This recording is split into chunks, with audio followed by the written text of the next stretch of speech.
মা বলো, আজকে আমি তোমাকে সাজাবো, কেমন লাগবে বলো? তোমার ভালো লাগছে? উরে বাবা, খুব ভালো লাগছে তাই? কি মনে হচ্ছে, কেমন লাগবে? হ্যালো, ওকে চলো দেখা যাক কেমন লাগে আমার মাকে।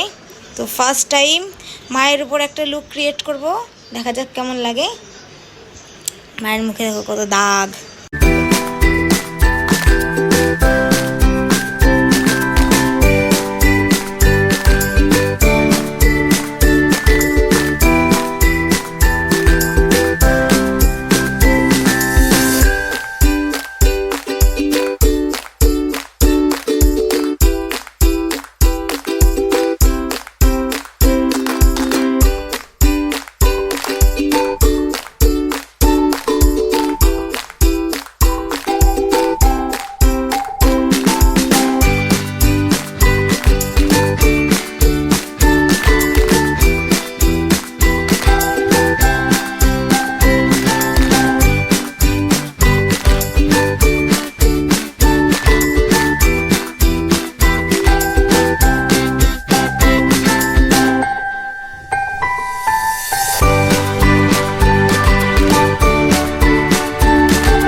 कि जिनमें तुम हो क्या तुम्हें बता सकूं मैं अगर कहूँ